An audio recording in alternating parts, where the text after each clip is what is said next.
नमस्कार, मैं हूं आपके साथ आस्था कौशिक। 100 दिन का टेस्ट, सरकार कितनी बेस्ट? क्या 100 दिन के लक्ष्य को योगी सरकार ने पूरा कर लिया है? क्या सीएम ने मंत्रियों को जो टारगेट दिया था उसको हासिल कर लिया गया है? क्या बुलडोजर सीएम योगी की दूसरी पारी के 100 दिन में पहले की तुलना में तेजी से आगे बढ़ा है? यह वो सवाल है जो योगी सरकार 2.0 के 100 दिन के पूरे होने पर पूछे जा रहे हैं। आज इन्हीं सवालों का जवाब हम सत्ता पक्ष से लेंगे और विपक्ष से पूछेंगे कि सरकार के दावों में कितना दम है। योगी सरकार के 100 दिन पर सबसे बड़ी बहस शुरू करने से पहले हम स्टूडियो में मौजूद सभी मेहमानों का परिचय करा देते हैं। योगी सरकार की कामयाबी पर बात करने के लिए बीजेपी प्रवक्ता शरद त्रिवेदी हमारे साथ जुड़ चुके हैं। विपक्ष की ओर से समाजवादी पार्टी के प्रवक्ता प्रोफेसर धर्मेंद्र यादव हमारे बीच हैं। सरकार के 100 दिन के कार्यकाल का विश्लेषण करने के लिए राजनीतिक विशेषज्ञ संजय राणा स्टूडियो में हैं। क्या यूपी में सांस्कृतिक विकास पहले की तुलना में तेजी से हो रहा है? इस पर अपनी बात रखेंगे यूनाइटेड हिंदू फ्रंट के प्रेसिडेंट जय भगवान गोयल। और मुस्लिम स्कॉलर हाजी मेहरुद्दीन भी योगी सरकार के कामकाज पर अपनी बात रखेंगे। बहुत स्वागत है आप सभी मेहमानों का स्टूडियो में। और साथ ही स्टूडियो में मौजूद जनता भी इस चर्चा में शामिल है। तो डिबेट को शुरू करें उससे पहले योगी सरकार के 100 दिन पर यह रिपोर्ट देखते हैं। उत्तर प्रदेश ने आते ही हमारे मंत्रिमंडल ने सबसे पहला कार्य वे 10 सेक्टर चुने जिन पर हम व्यवस्थित कार्य योजना बना करके उत्तर प्रदेश की अर्थव्यवस्था के उस प्रेजेंटेशन को $1 ट्रिलियन तक पहुंचाने की इस कार्य योजना को हम आगे बढ़ा सके कि सरकार जनता के द्वार इस कार्यक्रम को मेरे सहयोगी मंत्रिमंडल के मेरे सभी सहयोगी मंत्रियों ने 18 समूहों के साथ जोड़ करके अलग अलग समूह मंत्री समूह को 18 मंत्री समूह ने 18 कमिश्नरी को केंद्र में रख करके 72 घंटे के लिए एक कमिश्नरी में कैंप किया। जनपद स्तर पर गए, गांव में गए, नगर में गए। पेंशन प्राप्त करने वाले सरकारी कर्मचारियों के लिए ई पेंशन की सुविधा लागू हुई। अब किसी रिटायर्ड कर्मचारी को अपने पेंशन के लिए भटकना नहीं पड़ेगा। देश का पहला राज्य है उत्तर प्रदेश जिसने इस कार्यक्रम को इन 100 दिनों के अंदर संपन्न करके प्रदेश के अंदर आदरणीय प्रधानमंत्री जी के डिजिटल इंडिया के कार्यक्रम के माध्यम से कार्मिकों की समस्या के समाधान का एक रास्ता निकाला। अभी हाल ही में प्रदेश में संपन्न हुए विधानसभा चुनाव में भारतीय जनता पार्टी गठबंधन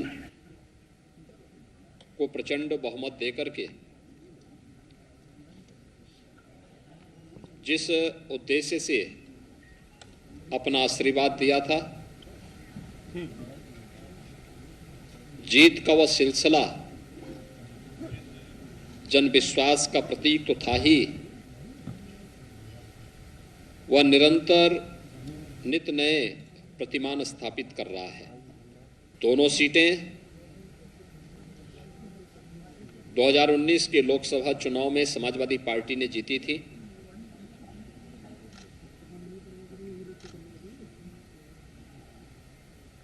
इस उपचुनाव में जनता जनार्दन का आशीर्वाद भारतीय जनता पार्टी को प्राप्त हुआ। विगत 5 वर्ष के अंदर प्रदेश के अंदर कानून का राज स्थापित हो, इस दिशा में जो प्रयास किए देश के अंदर उसका एक विश्वास के रूप में बदला। उत्तर प्रदेश के परसेप्शन के बारे में आम जनमानस के मन में एक विश्वास पैदा हुआ। उत्तर प्रदेश के बारे में लोगों की धारणाएं बदली और उसका परिणाम था कि यहां पे निवेश की अनेक संभावनाओं ने आगे बढ़ करके प्रदेश के विकास को एक नई ऊंचाइयां देना भी प्रारंभ किया। तो ये 100 दिन की उपलब्धियां हैं। इस पर डिबेट शुरू करने से पहले हम अपने गेस्ट से अपील करेंगे कि वो अपना पहला रिएक्शन 60 सेकंड में करें। सबसे पहले शरद त्रिवेदी जी, 60 सेकंड। अभूतपूर्व सफलता मिली है पिछले 5 सालों में और उसी को आगे भी अग्रसर करने की जो मुहिम है माननीय योगी जी की, उस पर आगे चल रहे हैं। और उन्होंने 100 दिन का जो चैलेंज दिया था अपने ही मंत्रियों को, वो मंत्रियों ने हासिल करके दिखाया है। चौतरफा विकास हुआ है। चाहे आप इंडस्ट्री में लीजिए तो 80,000 करोड़ के निवेश के लिए 1400 इकाइयों का शिलान्यास किया गया है। हर तहसील में फायर ब्रिगेड की सर्विस दी जा रही है। 5,000 जो नियुक्तियां करने के लिए परमिशन दे दी गई है। नए पदों की पुलिस में जो स्वास्थ्य कर्मी हैं उनको भी बीमा से जोड़ा जा रहा है। जो होम गार्ड है उनको बीमा से जोड़ा जा रहा है। किसानों को 22,000 करोड़ का कर्जा जो है वो माफ़ किया जा चुका है। और जो किसानों का जो भुगतान है वो भी करीब 30,000 करोड़ से ऊपर का किया जा चुका है, जो गन्ना किसानों का है। तो हर तरफ से विकास की जो आंधी आई थी वो आगे उसी पे चल रहे हैं। ठीक है शरद जी, आपने 60 सेकंड में अपनी बात पूरी कर ली। अब प्रोफेसर धर्मेंद्र यादव, 100 दिन का टेस्ट सरकार का विपक्ष की नजर में क्या बात करें तो भारतीय जनता पार्टी पूरी तरह से फेल नजर आई है। Bharatiya Janata party perception building का काम करती है। आपको 100 दिन का इसलिए टेस्ट दिया जा रहा है क्योंकि 1825 दिन जो पिछले 5 साल के थे उसमें कोई सवाल ना पूछा जाए। आप मुझे बताइए कि उत्तर प्रदेश में 10 लाख नौकरी आ गई, 100 रुपए के पार पेट्रोल पहुंच गया, किसानों का भुगतान हो गया, किसानों की आय दोगुनी हो गई, महिला सुरक्षा हो गई। भारतीय जनता पार्टी किसी भी मुद्दे बात कर ले हर जगह फेल नजर आती है। हाँ, विकास किसका हुआ है उत्तर प्रदेश में? सांडों का विकास हुआ है। सांड जो है पूरे उत्तर प्रदेश के हर एक जिले में एक दिन जरूर खबर आती है, किसी बुजुर्ग की, किसी बच्चे की, किसी महिला की जान ले लेता है, उस पर कोई कार्रवाई नहीं होती, कोई FIR नहीं होती है। तो भारतीय जनता पार्टी ने अगर विकास किया है उत्तर प्रदेश में तो सांडों का किया है, इसे किसानों का नुकसान हो गया, इसके अलावा कुछ नहीं किया। संजय राणा जी, देखिए, अगर इस सरकार की चर्चा की जाए और विश्लेषण किया जाए तो इस सरकार ने बहुत ही अभूतपूर्व कार्य किए हैं। और अब चाहे वो रोजगार का मुद्दा हो, चाहे वो इंफ्रास्ट्रक्चर का मुद्दा हो, चाहे नारी सुरक्षा का मुद्दा हो, चाहे किसानों का मुद्दा, इसमें हर तरह से काम करना रही। बड़ी अच्छी स्कीम, एक तरह से कहेंगे, एक तरह से नया प्लान है जो 100 दिन कंप्लीट होने के बाद जनता के साथ मुखातिब होंगे और अपनी बातों को रखेंगे। एक एक मंत्रालय प्रेजेंटेशन देगा, एक दिन में तकरीबन 2 से 3 मंत्री प्रेजेंटेशन देंगे। ये तकरीबन ऐसे हर 100 दिन पे चलता जाएगा। तो एक तरह से आप देख सकते हैं उनकी परफॉर्मेंस कैसी है। तो परफॉर्मेंस आप जनता डिसाइड करेगी और प्रत्येक 100 दिन में ये रिजल्ट आएगा, आप उस पर एनालिसिस करेंगे और उस पर उनको फीडबैक देंगे। ये सरकार की अच्छी स्कीम है, हमें इसका स्वागत करना चाहिए।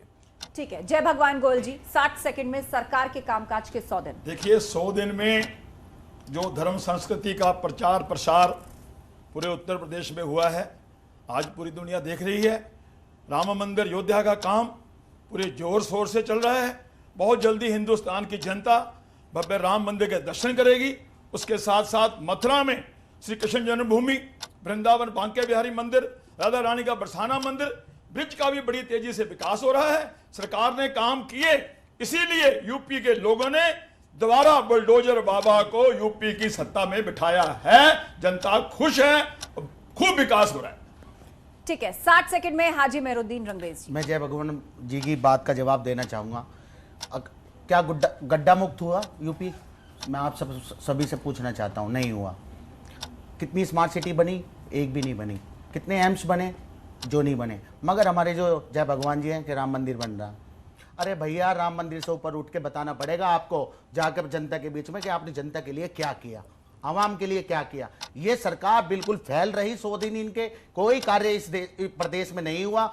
महिलाओं पर अत्याचार की सबसे ज्यादा घटनाएं यूपी में होती है, मर्डर की वारदात यूपी में होती है, मुसलमानों को टारगेट कर उनके मकान तोड़ने के काम और उन पे NSA लगाने के काम बाबा कर रहे हैं। इसलिए लोगों ने बाबा को दोबारा चुन के भेजा है कि बुलडोजर तेजी से यूपी में चले। ठीक है।